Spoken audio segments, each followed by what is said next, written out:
नमस्कार, मैं राजवी व्यास VNM TV के बुलेटिन में आप सभी का स्वागत है। देश, दुनिया और शहर जिलों की खबरों से पहले आइए नजर डालते हैं वीएनएम हेडलाइंस पर। देश में 3 नए आपराधिक कानून आज से लागू, अब दंड की जगह न्याय मिलने का अमित शाह का दावा।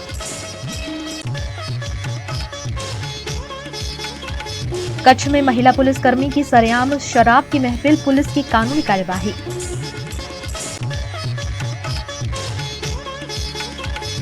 एक ही बारिश में वडोदरा बना खड़ोदरा, बस निकालने के लिए मंगाई गई क्रेन भी फंसी गड्ढे में।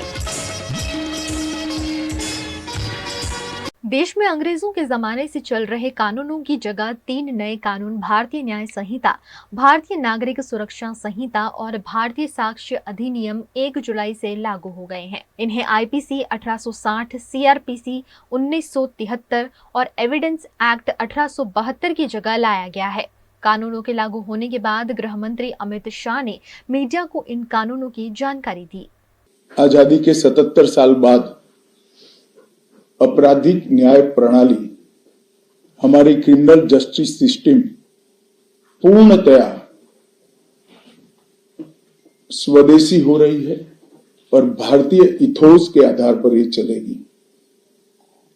75 साल के बाद इस कानूनों पर विचार हुआ और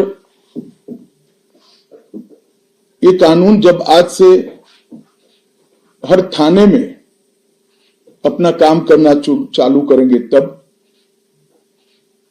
अंग्रेजों के बनाए हुए कानून निरस्त होकर भारत की संसद ने बनाए हुए कानून आएंगे। दंड की जगह न्याय लेगा, देरी की जगह स्पीडी ट्रायल और स्पीडी जस्टिस मिलेगा। और पहले सिर्फ पुलिस के अधिकारों की रक्षा की गई थी, अब पीड़ितों के अधिकारों की रक्षा और जो कंप्लेनेंट है इसके भी अधिकारों की रक्षा करने का काम होगा। तो एक नए नजरिए के साथ ये तीनों कानून आज सुबह से ही, मतलब कल मध्यरात्रि से काम करना शुरू किए हैं। अब इंडियन पिनल कोड, जिसको आईपीसी कहते थे, 1860 से जो कानून था, इसकी जगह बीएनएस भारतीय न्याय संहिता आएगी। क्रिमिनल प्रोसीजर कोड, जिसको सीआरपीसी कहते थे, जो 1898 से अमल में था, इसकी जगह भारतीय नागरिक सुरक्षा संहिता बीएनएस आएंगे। और इंडियन एविडेंस एक्ट 1872 से जो इस देश की क्रिमिनल जस्टिस सिस्टम को गवर्न करता था, इसकी जगह भारतीय साक्ष्य अधिनियम बीएसए लागू होगा। तो बीएनएस, बीएनएसएस और बीएसए के लागू होने से पूरी न्याय प्रणाली का आपराधिक कानूनों की पूर्णतया इसके अंदर हम कह सकते अब भारतीय आत्मा है। इसके ढेर सारे प्रावधान ऐसे किए गए हैं जिससे कई समूहों को फायदा होगा। कई सारी दफाएं जो अंग्रेजों के समय से विवाद में रही, इसको हटाकर आज के समय के अनुकूल धाराएं जोड़ी गई है। और कई सारी ऐसी चीजें जिससे भारतीय नागरिकों को परेशानी थी, इसको हटाकर नए प्रावधान किए गए हैं। सबसे पहले हमने इसमें हमारे संविधान के स्पिरिट के तहत दफाओं की और चैप्टर्स की प्रायोरिटी तय की है। सबसे पहली प्रायोरिटी महिलाओं और बच्चों के अपराध को दी गई है और मैं मानता हूं कि ये करने की बहुत समय से पहले जरूरत थी।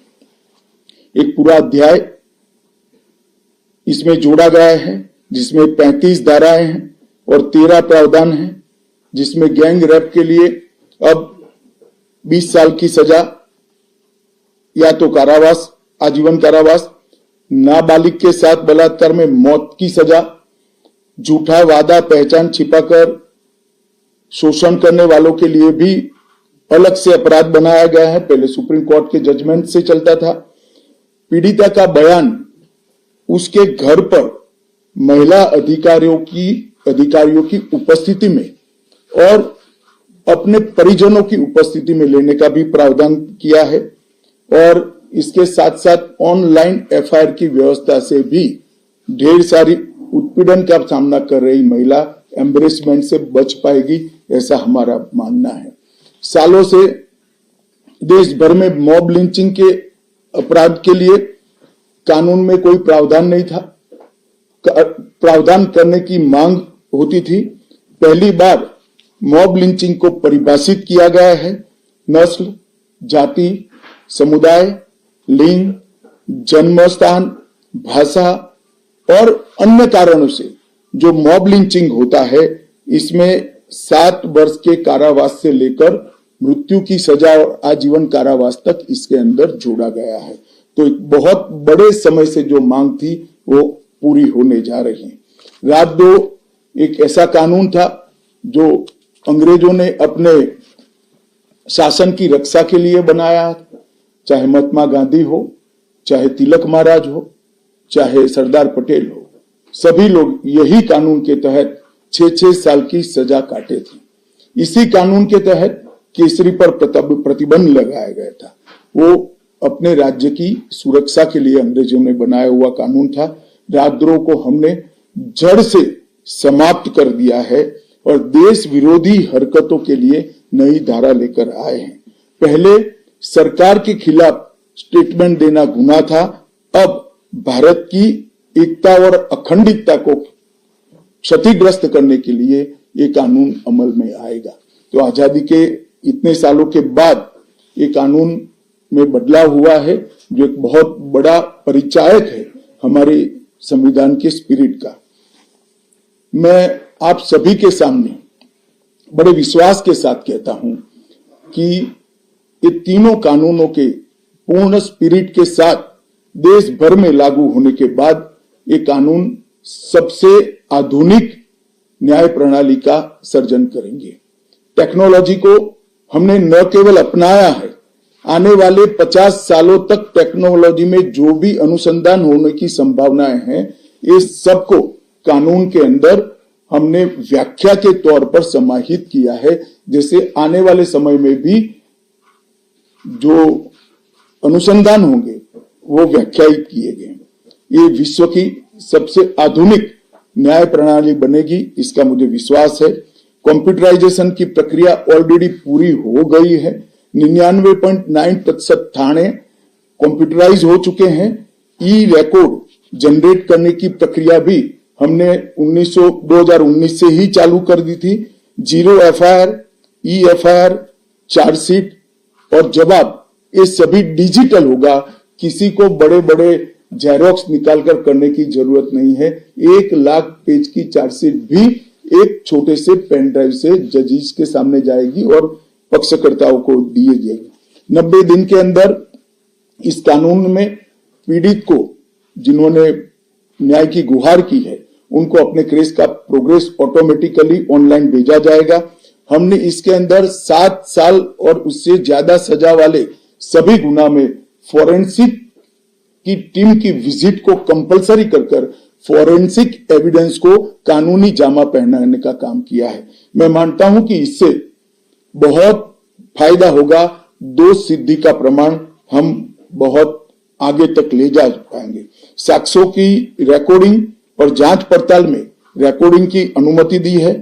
वीडियोग्राफी को सर्च और सीजर के वक्त पर अनिवार्य किया है, जिससे किसी को फंसाने की कोई साजिश न हो पाए।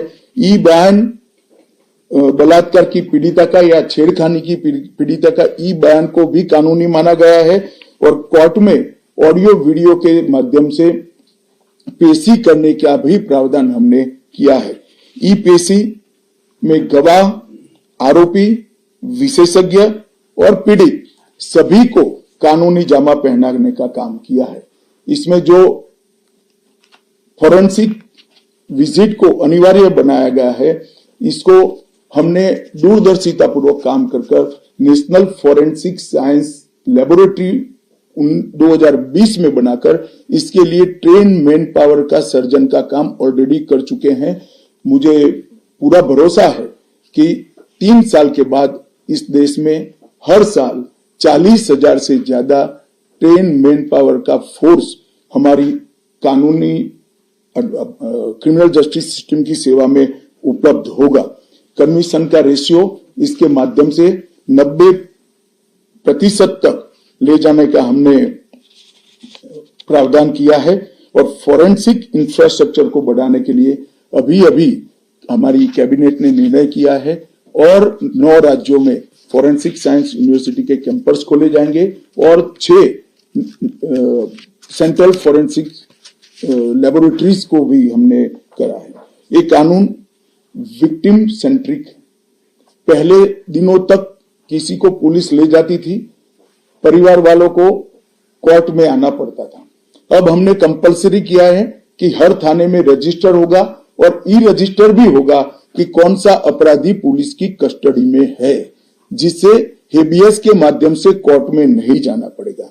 तलाशी और रेड दोनों स्थिति में वीडियोग्राफी की जाएगी, जिससे पुलिस के अधिकारों का दुरुपयोग न हो पाए। और हमने अपराधियों को बेल को भी लंबे समय तक लंबित केसों में कानूनन बना दिया है, जिसमें एक निश्चित समय मर्यादा अपराध के अंदर जो सजा है उसके अनुपात में हो जाने के बाद जेल सुपरिटेंडेंट की जिम्मेदारी होगी कि इसको बेल पर रिहा किया जाए। तो इसके लिए कोर्ट में किसी को जाने की जरूरत नहीं पड़ेगी। इसमें विक्टिम को अपनी बात रखने का मौका मिलेगा, इंफॉर्मेशन का अधिकार मिलेगा और नुकसान के लिए क्षतिपूर्ति का भी अधिकार पहली बार भारतीय कानूनों में हम करने जा रहे हैं। 0 एफआईआर, विक्टिम की एफआईआर की प्रति की निःशुल्क प्राप्ति और 90 दिन में जांच का रिपोर्ट देने से इससे बहुत बड़ा फायदा होगा।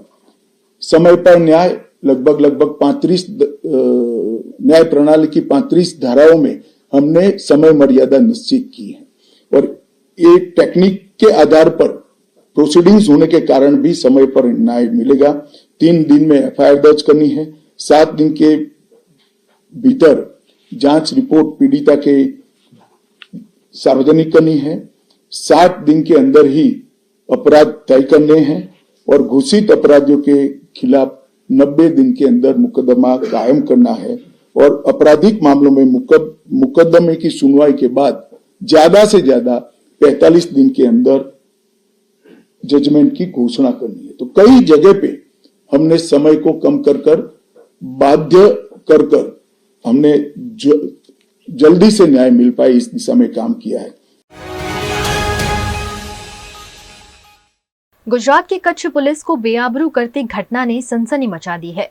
गुजरात की पूर्वी कच्छ के सीआईडी ब्रांच की महिला पुलिसकर्मी नीता चौधरी भचाऊ चोपड़वा ब्रिज के पास स्थित गोल्डन होटल के पास हाईफाई थार गाड़ी में मोटी चिरई की बुटलेगर और 16 से अधिक अपराधों में शामिल हिस्ट्री शूटर युवराज सिंह जाडेजा के साथ शराब की महफिल कर रही थी। तभी स्थानीय पुलिस ने इनकी इस हरकत को देख लिया। पकड़े जाने के डर से बुटलेगर ने अपनी कार द्वारा स्थानीय पुलिस पर हमला करने की कोशिश की। पुलिसकर्मी नीता चौधरी पहले भी अनेक विवादों से घिर चुकी हैं। इनके खिलाफ पूर्व कच्छ पुलिस ने कार्यवाही शुरू कर दी है और संदेश दे दिया है कि किसी भी अपराध में शामिल पुलिसकर्मी को बख्शा नहीं जाएगा। कल शाम को बचाऊ पुलिस स्टेशन विस्तार में एक बनाव बना था, जिसमें उस पुलिस स्टेशन का जो एक लिस्टेड बुटलेगर है युवराज जाडेजा, वो काफी टाइम से वांटेड था और उसकी इंफॉर्मेशन यहाँ के पूर्व कच्छ पुलिस एलसीबी को मिली थी, जिसके आधार पे उसको ट्रैक किया जा रहा था। और उसी दरमियान वहाँ पे बचाऊ के बाहर जो एक चौपड़वा पुल का विस्तार है, वहाँ पे उसकी गाड़ी को रोका गया। गाड़ी जब उसने रोकी नहीं तो पुलिस की जो कर्मचारी थे जो जिस व्हीकल में थे, उनकी गाड़ियों के साथ उसने टक्कर मारी और फिर बाद में पुलिस के एक जो पीएसआई और एक कर्मचारी, उन्होंने बाहर उतर के भी उनको रोकने की कोशिश की, तब भी नहीं रुके। और उसके बाद जो है पुलिस ने स्व बचाव में जो है सामने की तरफ उसकी गाड़ी के वहाँ पे नीचे एक राउंड फायर किया, तब उसकी गाड़ी रोकी और उसके बाद पुलिस ने जो उसको पकड़ा, उसके पकड़ने के बाद गाड़ी को सर्च किया गया तो उसमें कुछ बियर की बॉटल्स वगैरह मिली और उसके साथ में एक महिला भी थी जो कि एक महिला पुलिस कर्मचारी थी। उसका जब डिटेल पता किया तो वो सीआईडी क्राइम में नौकरी करती है। और ये जो पूरा इंसिडेंट बना है, तो ये इंसिडेंट के संदर्भ में पुलिस ने 2 ऑफेंस रजिस्टर किए हैं, जिसमें एक प्रोहिबिशन एक्ट के अंतर्गत और दूसरा आईपीसी की धाराओं के अंतर्गत, जिसमें आईपीसी की धारा 307, 427 के अंतर्गत गुना दाखिल किया गया है। पुलिस के द्वारा अभी तपास चलाई जा रही है और आगे इसमें रिमांड की प्रोसीजर और उसकी कार्रवाई भी जो है पुलिस द्वारा की जा रही है। गुजरात के वडोदरा शहर में बारिश के साथ ही बड़े विशाल गड्ढे बनने शुरू हो जाते हैं और दुर्घटना का सबब बनते हैं। आज ऐसे ही विशाल गड्ढे का शिकार हुई एक प्राइवेट बस। समा रोड पर स्थित लक्ष्मी कुंज सोसाइटी के पास एक विशाल गड्ढे में प्राइवेट बस फंस गई, जिसको निकालने के लिए क्रेन मंगवानी पड़ी। क्रेन द्वारा बस तो निकाल ली गई, लेकिन कुछ देर बाद क्रेन ही फंस गई। एक और कॉरपोरेशन द्वारा करोड़ों के कॉन्ट्रैक्ट्स दिए जाते हैं, जनता से रोड टैक्स भी वसूला जाता है, लेकिन आम नागरिकों के लिए ये सड़कें किसी खतरे की घंटी से कम नहीं है। घर सही सलामत वापस आ जाना यही गनीमत है। बस निकाल रही थी, बस निकाल के बाद साइड में खड़ा किया, सड़क साइड में करता फिर दोबारा बैठ गया, क्रेन फंस गया। अब दूसरी क्रेन आएगी तो इसको निकाल के जाएंगे। अब ये मालूम नहीं, हमें तो अभी आके निकाल के हटे बस। नहीं, हमें तो कुछ नहीं होगा, तो कॉर्पोरेशन बुलाए तो ये बुलाएंगे जिसकी बस फंसी। हमारे पास तो फोन आया, भाई बस निकालो, मालिक ने बोला बस निकालो, तो प्राइवेट और क्रेन भी प्राइवेट है। અમારો સમા વિસ્તાર સમા ગાંવ પાસેનો રોડ છે, જૂનો સમા રોડ। ત્યાં થોડા સમય પહેલાં એક ડ્રેનેજ લાઈન નાખવામાં આવેલી, તો એ વરસાદ છેલ્લા 2-3 દિવસથી સતત પડવાના લીધે એ લાઈન થોડી બેસી ગયેલી। અહીંથી એક પ્રાઇવેટ બસ જતી હતી, એ બસ એ જગ્યા ઉપર જ ફસાઈ ગયેલી। એને ક્રેન દ્વારા કાઢી દેવામાં આવી છે અને જે કંઈ નાના મોટા ભૂવા પડ્યા છે એ અધિકારીઓ તો ધ્યાન દોરતાની સાથે તાત્કાલિક એ કામગીરી થઈ રહી છે।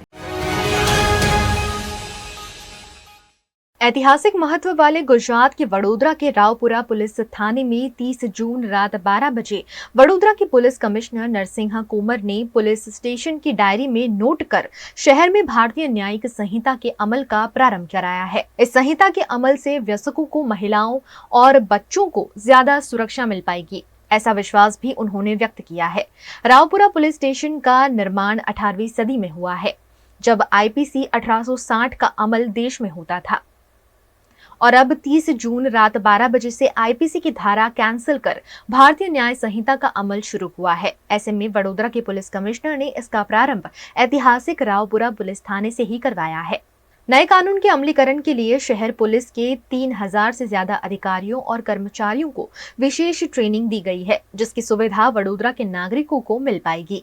आज 1 जुलाई 2024 ત્યારે 00:01 hours આ એક ઐતિહાસિક ઘડી છે સમગ્ર દેશમાં, ગુજરાત રાજ્યમાં ને વડોદરા શહેરમાં આજે 3 નવા ક્રિમિનલ કાયદાઓનું અમલીકરણ શરૂ થઈ રહ્યું છે। ભારતીય ન્યાય સંહિતા, ભારતીય નાગરિક સુરક્ષા સંહિતા અને ભારતીય સાક્ષ્ય અધિનિયમ 2023 ગૃહ મંત્રાલય ભારત સરકારના જાહેરનામા મુજબ આજની તારીખથી અમલમાં આવી રહ્યું છે। આ એક 1860થી ચાલી રહેલા જે એક ઐતિહાસિક લેજિસ્લેટિવ રેજીમ હતી, આમાં બદલાવ લાવીને એક ન્યૂ ઇન્ડિયાના એક ન્યૂ ઇનિશિયેટિવ તરીકે આજે આ નવા કાયદા અમલમાં આવી રહ્યું છે। અને વડોદરા શહેર પોલીસને ગર્વ છે કે આપણે આ એક ઐતિહાસિક ઘડીનું સાક્ષી બની રહ્યા છીએ। અને શહેર પોલીસ દ્વારા આ કાયદાના ઇમ્પ્લિમેન્ટેશન માટે તમામ પ્રકારના પૂર્વ તૈયારીઓ આપણા 3000થી વધુ પોલીસ અધિકારીઓ અને કર્મચારીઓને તાલીમ આપી છે, જે આ કાયદા હેઠળ જે પરિવર્તનાત્મક या ट्रांसफॉर्मेटिव चेंजेस જે લાવવાનું છે, યુનિટિવ અપ્રોચથી એક જસ્ટિસ આધારિત ન્યાયિક વ્યવસ્થા, આધુનિક તકનીકોનો ઉપયોગ અને 21st સેન્ચુરીના જે ઇન્ડિયન ઇથોસ છે આના આધારિત આ કાયદા સાચા અર્થમાં ટ્રુ લેટર એન્ડ સ્પિરિટ આપણે કહીએ ઇમ્પ્લિમેન્ટેશન કરવામાં આવે તે માટે પોલીસ વિભાગ તરફથી અને ક્રિમિનલ જસ્ટિસ સિસ્ટમના अन्य जे हिस्साओं है एमना तरफथी पण पूर्ण तैयारी साथे आज अपने इम्प्लिमेंटेशन करी रह्या छीए। तो आजथी ज दाखल थनार तमाम गुनाओं आ कायदा हेठळ दाखल थशे અને કાયદા હેઠળના જોગવાઈઓ મુજબ દરેક તપાસ કરનાર અમલદાર ઇન્વેસ્ટિગેશન પણ આ પ્રકારનું કરશે અને મને વિશ્વાસ છે કે આ નવા લેજિસ્લેટિવ રેજીમ અંતર્ગત જે કંઈ કાર્યવાહી કરવામાં આવશે તો શહેરજનોને ન્યાય આપવાની પ્રક્રિયામાં આ દિશામાં આ એક મહત્ત્વનું ઇનિશિયેટિવ છે અને આપણા આખા શહેર પોલીસ તરફથી ખૂબ મહેનતથી શ્રદ્ધાથી અને ઇમ્પ્લિમેન્ટ કરીને એમના એક જસ્ટિસ ડિલિવરીમાં એક ક્રિટિકલ વિંગ તરીકે પોલીસ કામ કરશે અને હું મારા સાથી અધિકારીઓ દરેક પોલીસ કર્મચારીઓને ખૂબ ખૂબ શુભકામના પાઠવું છું. गुजरात के शहर जिलों में बरसाती माहौल बना हुआ है. गुजरात के प्रसिद्ध तीर्थधाम पावागढ़ में भारी बरसात के चलते रोपवे सेवा बंद करने की नौबत आई है. पावागढ़ में लगातार बरसात और तेज हवाएं चल रही हैं, जिससे सब जगह पानी पानी हो गया है. मंदिर की सीढ़ियों से उतर रहे पानी के चलते श्रद्धालुओं को आवाजाही में परेशानी हो रही है. भारी बरसात के चलते सलामती के भाग रूप रोपवे सेवा भी बंद कर दी गई है, जिससे लोगों को दर्शन में दिक्कत आ रही है. ऐसे में रोपवे की रिटर्न टिकट ले चुके श्रद्धालुओं ने पैसे वापस लेने के लिए भी लाइन लगाई. पावागढ़ में कोहरे के चलते भी लोगों को परेशानियों का सामना करना पड़ रहा है.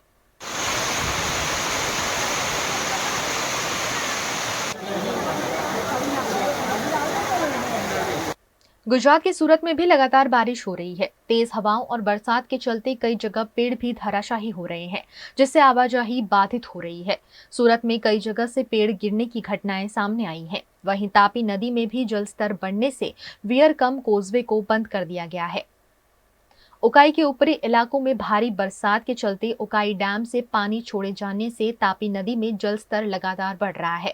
ऐसे में सूरत की जीवन डोर तापी पर बनाए गए वियरकम कोजवे को वाहन व्यवहार के लिए बंद कर दिया गया है.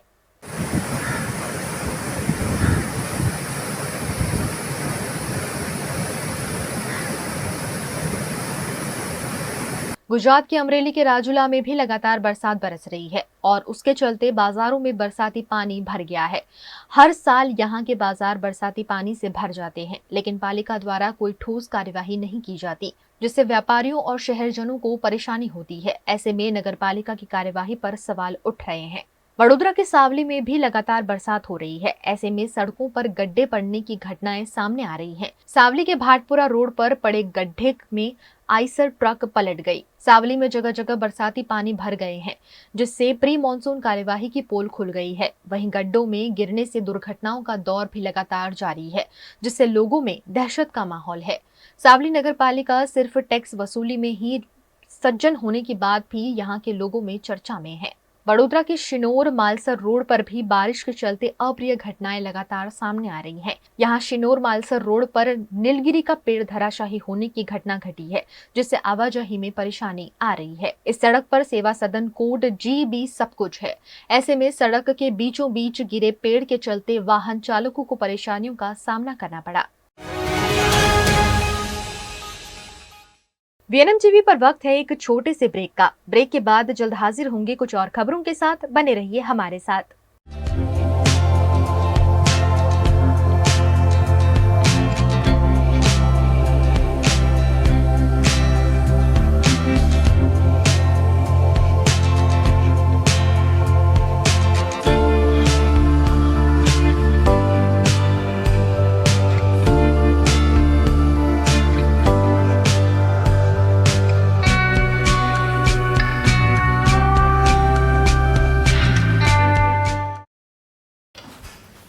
ठीक से साफ करो, ऊपर ऊपर से नहीं.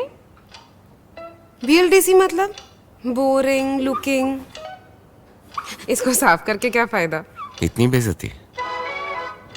Switch to RR signature designer BLDC fans, जो बोरिंग लुकिंग नहीं, वेरी स्टाइलिश लुकिंग है. RR सिग्नेचर फैंस, आपके काम की बात. Every new year we take a new year resolution. New year resolution का मतलब होता है upgrading your life, which means upgrading your lifestyle and upgrading your living space. And that is why the best choice is Trilogy by Courtyard.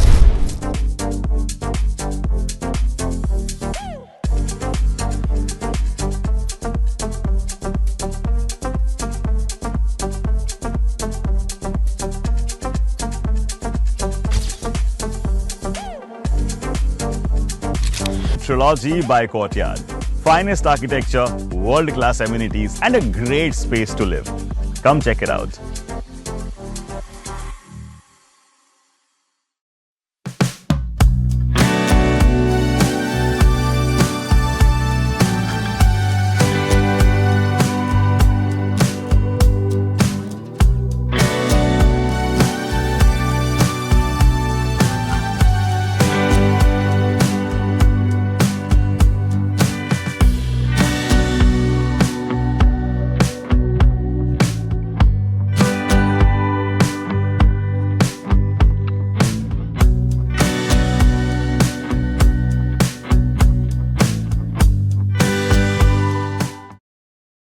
Bharat ले रहा है electric अंगड़ाई। क्यों ना हम साथ चले, साथ चले, साथ बढ़े, साथ बढ़े, देश मेरे, देश मेरे। देश को ले जाए नई दिशा की ओर। आपका जॉय, भारत का जॉय। वीएनएम फाउंडेशन ने बच्चों को मानसिक स्वास्थ्य पर जागरूक करने शुरू किया है पहल बेहतर कल की ओर प्रोजेक्ट। इस प्रोजेक्ट का आज से आगाज हुआ।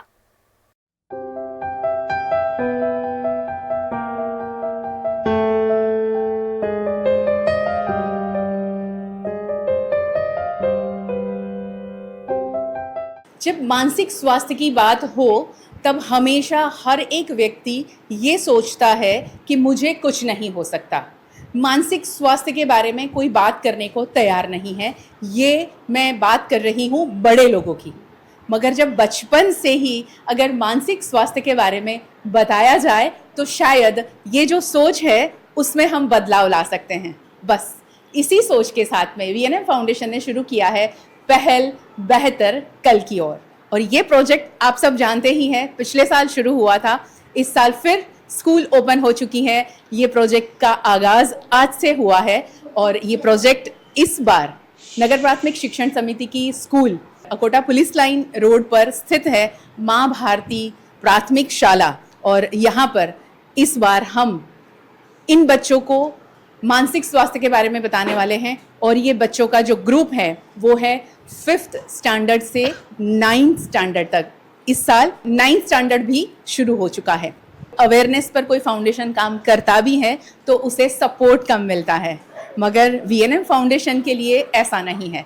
वीएनएम फाउंडेशन के इस प्रोजेक्ट पहल प्रोजेक्ट में हमारे साथ इस साल वडोदरा शहर की बहुत बड़ी संस्था यूनाइटेड वे ऑफ बड़ौदा हमारे साथ जुड़ी है। ये 6 महीने का प्रोजेक्ट इस संस्था ने हमें स्पॉन्सर किया है। उन्हीं के सपोर्ट से ये प्रोजेक्ट 6 महीने तक इसी माँ भारती प्राथमिक शाला में लगातार जारी रहेगा।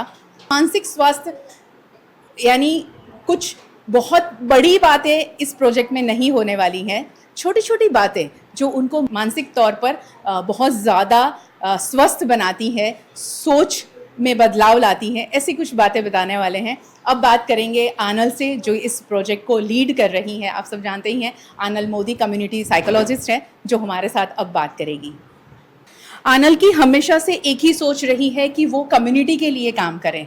उसको एक कैबिन में बैठकर काउंसलिंग नहीं करना था और ये बहुत अच्छा मौका उसे मिला है कि वो बच्चों के साथ में काम कर रही हैं। आनल, आज पहला दिन है पहल प्रोजेक्ट का, तो क्या कहोगे? और ये पहल प्रोजेक्ट जो हम सबके बहुत ज़्यादा दिल के करीब है, इन बच्चों के दिल के करीब भी हम कैसे ले जाएंगे?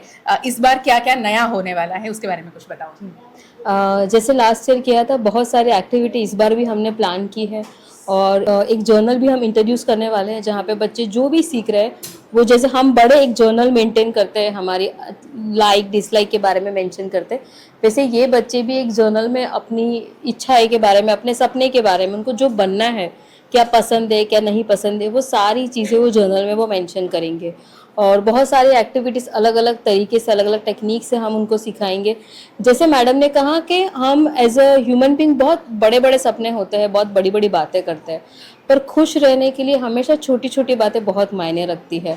अगर कोई भी ऐसी छोटी सी चीज़ है अगर वो होती है और अगर वो हमारे दिल को सुकून देती है तो वो हमारे मन को भी सुकून देती है। खुश रहते हैं तो हम जीवन में बेहतर तरीके से आगे बढ़ पाते हैं।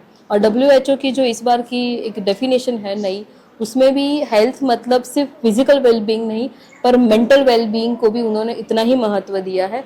तो it's like a holistic health, जिसमें फिजिक्स के साथ साथ हमारी मेंटल वेलबींग पर भी हमें काम करना चाहिए, उसका भी ख्याल रखना चाहिए। मानसिक स्वास्थ्य के बारे में, मेंटल हेल्थ के बारे में अब लोगों ने बात करना और उसके बारे में स्वीकार करना शुरू हुआ है। पर मैं चाहती हूँ कि हमारे समाज का, हमारे जहाँ पे भी हम रहते हैं, वहाँ जो बच्चे पढ़ते हैं वो अपनी छोटी उम्र से ही, मतलब कम उम्र में ही वो शारीरिक स्वास्थ्य के साथ साथ अगर मानसिक स्वास्थ्य, उसकी तंदुरुस्ती को समझ जाएंगे तो वो उनके भविष्य में बेहतर तरीके से आगे बढ़ पाएंगे। बस यही एक कोशिश है पहल की। और इस पहल की कोशिश में हमारी जो सोच है वो बहुत बड़ी सोच है कि हम एक ऐसा मानसिक स्वस्थ समाज तैयार करना चाहते हैं। आने वाली जो पीढ़ी है वो मानसिक तौर पर इतनी सक्षम हो, इतनी स्वस्थ हो कि देश में या विश्व में कहीं भी वो रहे, वो कभी मानसिक तौर पर मायूस ना हो, मानसिक तौर पर अस्वस्थ होकर कुछ ऐसा काम ना कर लें कि जिससे उनके पूरे परिवार को पछतावा हो या फिर उनको उनकी ज़िंदगी में पछतावा हो। बस ऐसे सक्षम समाज की रचना के लिए VNM फाउंडेशन एक ऐसी सोच रख रहा है कि आने वाले सालों में कभी कोई मानसिक बीमारी के बारे में, मानसिक अस्वस्थता के बारे में बात करने से कतराए नहीं, डरे नहीं और कोई भी एक दूसरे को सपोर्ट ना करे, ऐसा कभी ना हो। ऐसा समाज हम बनाना चाहते हैं। तो आप हमारे साथ हमेशा जुड़े रहें इस पहल प्रोजेक्ट को सपोर्ट करने के लिए। ये सारे सेशंस हम VNM फाउंडेशन के FB पेज पर और इंस्टाग्राम पर रिलीज़ करने वाले हैं। VNM TV पर भी रिलीज़ होंगे, आप देखें उसे ज़रूर और ज़्यादा से ज़्यादा लोगों तक इसे शेयर करके पहुंचाएं। बहुत शुक्रिया हमारे साथ जुड़ने के लिए। नमस्कार। गुजरात के वडोदरा में खस्ताहाल आवास मुद्दे पालिका में बैठक का आयोजन किया गया और खस्ताहाल आवासों पर क्या कार्यवाही की जाए उस पर विचार विमर्श किया गया। वडोदरा में कई सरकारी इमारत खस्ताहाल हो चली है, जिस पर किस तरह से एक्शन लेना उस पर चर्चा के लिए स्टैंडिंग कमेटी के अध्यक्ष डॉक्टर शीतल मिस्त्री की अध्यक्षता में बैठक का आयोजन किया गया, जिसमें विभिन्न विभागों के अधिकारी उपस्थित रहे। खासकर जिन इमारतों को नोटिस दिया गया है उन पर आने वाले दिनों में किस तरह कार्यवाही की जा सकती है उस पर चर्चा की गई। वडोदरा शहर में जर्जरित आवास मुद्दे गई काले बैठक बोलावी थी। तमाम अधिकारीओं ने अमुक डेटा कलेक्ट करने की सूचना आपवामां आवी। रात्रे मोडे सुधी डेटा आववानी शक्यता होती, परंतु काम वधारे होवाथी अधिकारीओ रिक्वेस्ट करी कि काले बपोरे डेटा आपीशुं। खास कर वडोदरा शहर में केटला जर्जरित आवासों है અને એમાં શું એક્શન લીધી અને આગામી સમયમાં શું એક્શન લેવામાં આવે જેથી કરીને પ્રજામાં અસંતોષ ન થાય અને પ્રજા સુરક્ષિત અને સલામત બને એ દિશામાં કઈ રીતે કામ કરવું। લોકોને નોટિસ આપેલી છે, લોકો નોટિસનો જવાબ નથી આપતા અથવા પોતે રિપેરિંગ નથી કરતા, તો આ લોકોને કેવી રીતે એ દિશામાં વાળી શકાય એ બાબતની चर्चा विचारणा કરવામાં આવી। खास કરીને વડોદરા શહેરના જે अलग अलग स्कीम हेठળ આવાસો છે, ખાસ કરીને ગુજરાત હાઉસિંગ બોર્ડના લગભગ 5182 જેટલા યુનિટ છે કે જે જર્જરિત છે, એ કેટેગરીના છે। આમાંથી વધારે જર્જરિત થયો 2109 જેટલા આવાસ છે। એમાં કઈ સ્કીમમાં માનો કે મારુતિધામમાં એક્શન લીધી, લોકોએ કન્સ્ટ્રક્શન કર્યું, આપણે એમના ગટર પાણી કાપ્યા હોય તો છોડી દીધા। એવી રીતે કાલે તરસાલીમાં દિવાળીપુરામાં એક નોટિસ આપવાથી લોકોએ બાંયધરી આપી અને બાંધકામ ચાલુ કરેલ છે। કોર્પોરેશન કે રાજ્ય સરકારના ગુજરાત હાઉસિંગ બોર્ડનો કોઈ આશય ગરીબોને ચોમાસામાં બેઘર કરવાનો નથી, પરંતુ જ્યારે અવારનવાર નોટિસ આપવા છતાં કોઈ જાતનું રિઝલ્ટ ન આવતું હોય તો એક સ્ટ્રિક્ટનેસ બતાડવાથી લોકો એ તરફ વળતા હોય છે અને એ સિરિયસલી કોર્પોરેશન અને ગુજરાત હાઉસિંગ બોર્ડની ઈચ્છા પણ છે કે લોકો બેઘર ના થાય, પરંતુ એમના મકાનો સુરક્ષિત બને। પોતાનું મકાન છે, પોતાની માલિકીનું મકાન છે, એનું કન્સ્ટ્રક્શન કરે, એમાં કોર્પોરેશન કે હાઉસિંગ બોર્ડને કોઈ ફાયદો થવાનો નથી। એમના નાગરિકોને પોતાની સલામતી સુરક્ષા માટે આ નિર્ણય લેવાય છે। ગુજરાત ગ્રામ ગૃહ નિર્માણના પણ લગભગ 456 જેટલા યુનિટ છે અને એમાં પણ લગભગ 184 જેટલા યુનિટમાં વસવાટ આજની તારીખે ચાલુ છે. બાકીના 456માંથી 184માં વસવાટ ચાલુ છે, બાકીના ખાલી છે. એવી જ રીતે વીએમસીના ઈડબ્લ્યુએસ અને વાંબેના મકાનો છે, એ પણ લગભગ 252 જેટલા યુનિટ છે અને ખૂબ જર્જરિત હાલતમાં છે. આ ફક્ત એ કેટેગરીના મકાનોની વાત કરી રહ્યા છે આપણે. ઉડાના લગભગ 720 જેટલા યુનિટ છે, આમાંથી 240 જેટલા યુનિટ છે જે ઉતારવા પાત્ર છે. 240 યુનિટમાંથી ફક્ત 48માં જ લોકો વસવાટ કરી રહ્યા છે. એટલે જ્યારે કોઈ એક્શન લેવામાં આવે તો 48 લોકો અફેક્ટ થાય એવું છે. गुजरात के वडोदरा में विश्व प्रसिद्ध एमएस यूनिवर्सिटी की आर्ट्स फैकल्टी के सामने सालों पुराना एक पेड़ था जो भारी बारिश के चलते धराशायी हो गया है। इस पेड़ के नीचे खड़े 3-4 वाहन भी पेड़ गिरने से क्षतिग्रस्त हुए हैं, जिसमें एक एक्टिवा तो पेड़ के नीचे दबकर बिल्कुल खराब हो गया है। वडोदरा की एमएस यूनिवर्सिटी काफी पुरानी है और यहाँ काफी पुराने पेड़ भी हैं। ऐसे में इन सभी पेड़ का सर्वे और जांच होनी चाहिए, वरना आने वाले वक्त में कोई बड़ा नुकसान भी हो सकता है। आप यहाँ देख सकते हो कि कॉमर्स फैकल्टी के पार्किंग में और आर्ट्स फैकल्टी के सामने जो पार्किंग है वहाँ पे एक बहुत बड़ा झाड़ धराशायी हो चुका है, जिसमें 3 एक्टिवा दब चुकी है। ये अगर सत्ताधीश इस घटना पे अगर कुछ ध्यान देते, इस पर कुछ कार्यवाही करते, ट्रिमिंग की कार्यवाही करते, तो आज ये घटना ना बनती। अगर इस पार्किंग में आज तो एक्टिवा दबी हुई है, अगर कल कोई स्टूडेंट्स को नुकसान होता स्टूडेंट्स की जान को भी खतरा हो सकता है। मतलब आगे ये घटना ना बने, जो भी झाड़ धराशायी होने की स्थिति में है उनकी जल्द से जल्द ट्रिमिंग करने में आए, जिसकी वजह से कोई स्टूडेंट्स की जान को खतरा ना हो। गुजरात के अहमदाबाद में बरसाती माहौल देखने मिल रहा है। लगातार 2-3 दिनों से बरस रही बारिश के चलते पूरे अहमदाबाद में पानी भर गया है। बारिश के साथ ही अहमदाबाद म्युनिसिपल कॉर्पोरेशन की प्री मॉनसून कार्यवाही भी असफल होती हुई साफ साफ देखी जा रही है। रविवार को बरसी बारिश में करीब पूरा शहर पानी में डूब गया।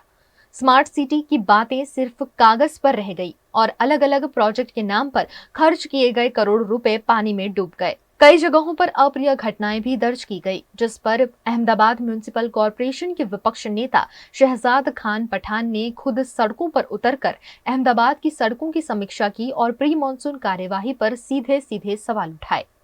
एक तरफ भारतीय जनता पार्टी द्वारा और अहमदाबाद म्युनिसिपल कॉर्पोरेशन द्वारा बड़े बड़े वादे करने में आए थे कि अहमदाबाद शहर में इस वर्ष मॉनसून में पानी नहीं भराएगा।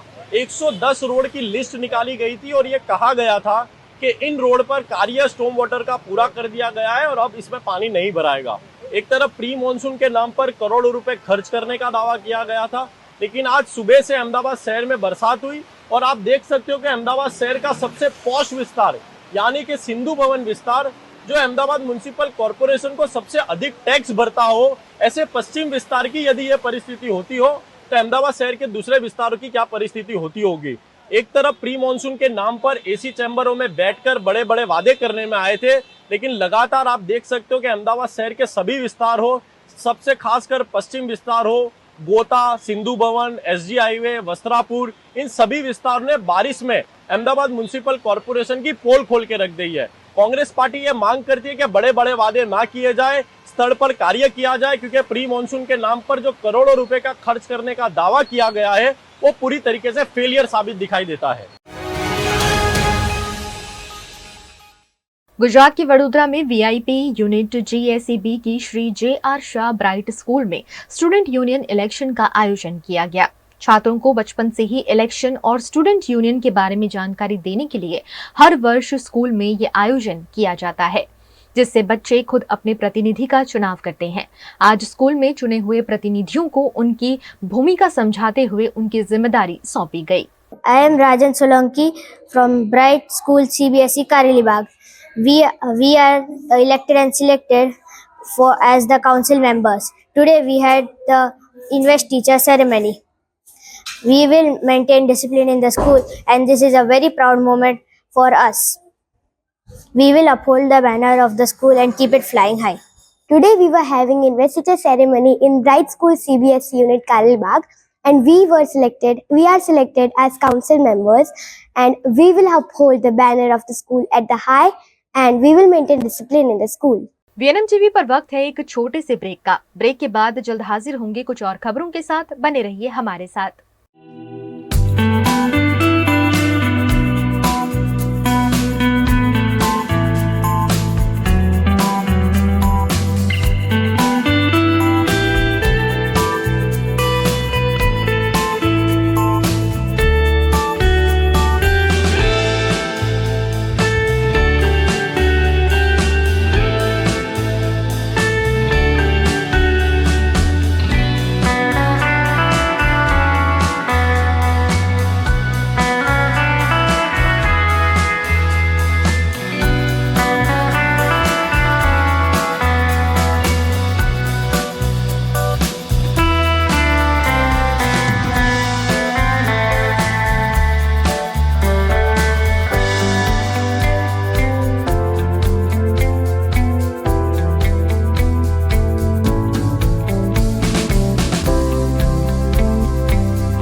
हमें लड़की पसंद है। कुंडली भी मिलती है भैया। काफी हॉट है। कोने कोने में हवा नहीं पहुंच रही? Switch to RR signature Broadway fans with curved blades जो हवा पहुंचाए कोने कोने में। Feeling like a wow. RR signature fans, आपके काम की बात। Welcome to Courtyard Palladium. 3 BHK large size apartments જ્યાં તમને મળશે એક grand living room with an amazing view, સાથે એક comfortable dining area, a perfect kitchen for your perfect family. Now 3 bedrooms નો પહેલો bedroom with an amazing balcony view. સાથે the second bedroom which is very comfortable, very cozy and has ample of sunlight. And now for the third and the master bedroom of this house. This is so amazing, so grand and so beautiful. Best વાત આ apartments ની એ છે કે અહીંયા તમને મળે છે walk through balcony. So now I'll see you in the living room. Let's go. This is amazing, right? Courtyard Palladium, 3 BHK large apartments near Earth Infinity in Bhaili. Don't forget to visit.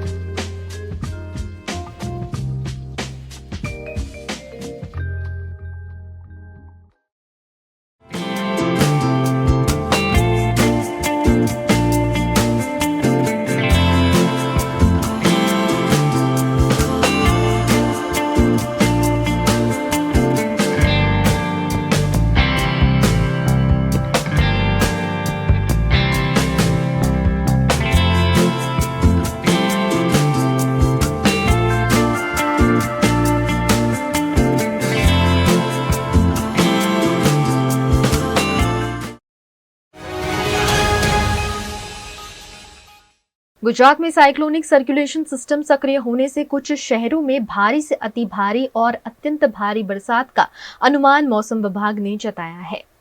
आने वाले दिनों के लिए जो Gujarat state के लिए forecast दिया जा रहा है वो आज की बात करेंगे तो आज डे 1 के लिए गुजरात रीजन के जो डिस्ट्रिक्ट कवर है जहां पर एक्सट्रीमली रेनफॉल का फोरकास्ट दिया जा रहा है और साथ में रेड अलर्ट जारी है। वो डिस्ट्रिक्ट है सूरत, नवसारी, वलसाड़, दमन और दादरा नगर हवेली जहां पर एक्सट्रीमली हैवी रेनफॉल और साथ में रेड अलर्ट जारी है। और वेरी हैवी रेनफॉल की बात करेंगे तो वेरी हैवी रेनफॉल की वार्निंग और साथ में ऑरेंज अलर्ट दिया गया है। और जो डिस्ट्रिक्ट है जहां पे वेरी हैवी रेनफॉल और साथ में ऑरेंज अलर्ट दिया गया है वो डिस्ट्रिक्ट है बनासकांठा, पाटन, पंचमहल, दाहोद, महिसागर, छोटा उदयपुर, नर्मदा, भरूच और डांग और साथ में तापी है जहां पर वेरी हेवी रेनफॉल की वार्निंग है। और हैवी रेनफॉल की वार्निंग की बात करेंगे तो हैवी रेनफॉल की वार्निंग है महसाना, साबरकांठा, गांधीनगर, अरावली, खेड़ा, अहमदाबाद, पंचमहल और इसके साथ ही महिसागर है जहां पर हैवी रेनफॉल की वार्निंग और साथ में येलो अलर्ट जारी है। और डे 2 की बात करेंगे तो डे 2 के लिए जहां पर वेरी हेवी रेनफॉल की वार्निंग और साथ में ऑरेंज अलर्ट दिया गया है वो डिस्ट्रिक्ट है सूरत, नवसारी, वलसाड़, दमन और दादरा नगर हवेली। और बाकी जितने डिस्ट्रिक्ट बचे हैं गुजरात रीजन के सारे डिस्ट्रिक्ट कवर है जहां पर कल के लिए हेवी रेनफॉल की वार्निंग है और साथ में येलो अलर्ट जारी है। और डे 3 की बात करेंगे तो डे 3 के लिए जहां पर वेरी हेवी रेनफॉल की वार्निंग दी गई है वो डिस्ट्रिक्ट है सूरत, वलसाड़, नवसारी, दमन और दादरा नगर हवेली और साथ में ऑरेंज अलर्ट जारी है। और हैवी रेनफॉल की वार्निंग जहां पर दी गई है वो डिस्ट्रिक्ट है बनासकांठा, पाटन, पंचमहल, दाहोद, छोटा उदयपुर, बड़ोदरा, नर्मदा, भरूच और तापी है जहां पर हैवी रेनफॉल की वार्निंग है और साथ में येलो अलर्ट जारी है। गुजरात के वडोदरा में खस्ताहाल इमारतों को लगातार नोटिस दिए जा रहे हैं। इसी बीच हरणी के विजयनगर में इंदिरा आवास योजना में दुर्घटना घटी है जिसमें बरसाती बारिश देखने आई महिला अचानक बालकनी धराशायी होने से बालकनी से नीचे गिर गई जिससे उन्हें गंभीर चोट आई है। 45 वर्षीय नयना जाधव को इलाज हेतु SSG अस्पताल में भर्ती कराया गया है जहां उनकी स्थिति गंभीर बताई जा रही है। विजयनगर हरणी रोड इंदिरा आवास योजना नहीं गया डॉक्टर साहेब थोड़ा क्रिटिकल कही है दाढ़ी में है अँ हाथ में है हेमरेज नु कही है CT स्केन कराइए तो खबर पड़े। पाटन लोकसभा बैठक पर भारतीय जनता पार्टी को मजबूत टक्कर देने वाले कांग्रेस के चंदनजी ठाकुर ने आभार दर्शन का कार्यक्रम आयोजित किया, जिसमें कांग्रेस के पूर्व अध्यक्ष जगदीश ठाकुर मौजूद रहे। पाटन की हेमचंद्राचार्य उत्तर गुजरात यूनिवर्सिटी के रंग भवन में आयोजित कार्यक्रम में बड़ी संख्या में कांग्रेस के कार्यकर्ता उपस्थित रहे। कांग्रेस में जगदीश ठाकुर ने कहा कि मुझे गुजरात में नया अध्याय शुरू करने के लिए कांग्रेस की सरकार चाहिए। गांधीनगर एक सामाजिक संस्था में 2002 ની અંદર ઊભી કરી અને આજે 18 આલમ માટે ધોરણ 10, 11, 12 પછી સરકારી નોકરીઓની જે તૈયારી કરવા માંગતા હોય, ખૂબ ઓછી ફી 12 મહિનાના માત્ર 40,000 રૂપિયા લઈએ છીએ। રહેવું, જમવું અને સરકારી નોકરીની તૈયારી કરવામાં ટોટલ 12 મહિનાના 40,000 રૂપિયા લઈએ છીએ। કોઈ ગરીબ પરિવાર હોય, જેના માતા પિતા ના હોય, જેને કોઈ ઓથ ના હોય, જેનું કોઈ કુટુંબ ના હોય, એ કોઈ પણ સમાજનો હોય, નાના સમાજનો હોય કે મોટા સમાજનો હોય, માતા પિતા વિહોણા જે બાળકો હોય, આખા ગુજરાતમાં એ 5 કે 7 વર્ષના હોય, એ બાળકોની વિગતો અમને આપો। અમારી નેતાગીરી ભાઈ ચંદનસિંહભાઈ ગેમરભાઈ ને અમારી નેતાગીરી એમને લેવા આવશે। ગાડીઓને ઢોલ વગાડીને એમને લઈ જઈશું અને શક્તિ વિદ્યાલયમાં એમને જ્યાં સુધી અમદાવાદ, ગાંધીનગર જેટલી એની ઈચ્છા છે, જે એને બનવું છે એ દિશા તરફ લોકો પાસે જઈને દાન દક્ષિણા લઈને આવા બાળકોને ભણાવી ગણાવી અને સમાજમાં મોકાના સ્થાન ઉપર બેસે અને એ જ્યાં બેસે ત્યાં આવી સામાજિક પ્રવૃત્તિઓ કરે, એ પણ કામ હાથમાં લીધું છે અને એમાં પણ સમગ્ર ઉત્તર ગુજરાતમાં કોંગ્રેસે એક યજ્ઞની જેમ કામ લીધું છે, તેના પણ હું પક્ષને અભિનંદન આપું। वहीं कांग्रेस नेता चंदनजी ठाकुर ने कहा कि आज नहीं तो कल चंदनजी ठाकुर का विजय जरूर होगा। युद्धना मैदान में हार जीत थवानी। જ્યારે મહાભારતનો પ્રસંગ આવ્યો ત્યારે 5 પાંડવો હતા અને 100 કૌરવો હતા અને 5 પાંડવો અને 100 કૌરવો જ્યારે અનેક વખત શ્રી કૃષ્ણ ભગવાન શાંતિનો સંદેશો લઈને દુર્યોધન જોડે ગયા કે ભાઈ આવા પ્રકારનો તમે વ્યવહાર ના કરશો, આવા પ્રકારનો વ્યવહાર ન કરશો, છતાં અહમી જે દુર્યોધને કૃષ્ણની વાત ના માની અને મહાભારતનું યુદ્ધ થયું અને એ દિવસે 5 પાંડવોએ એમ કહ્યું હોત કે આ 100ની સેના છે ને 5ની સેના છે, આપણે 5 હારી જઈશું તો યુદ્ધના મેદાનમાં ના જવાય, તો આજે આ લોકો પૂજાયા ના હોત। આજે 5 પાંડવો યુદ્ધના મેદાનમાં જ્યારે લડવા ગયા અને કૃષ્ણનો જ્યારે એમને સાથ ને સહકાર મળ્યો, 100 પાંડવોને હરાવ્યા અને 5 પાંડવોનો વિજય થયો। આજ રીતો કાલે ચંદનજી ઠાકોરનો વિજય થશે।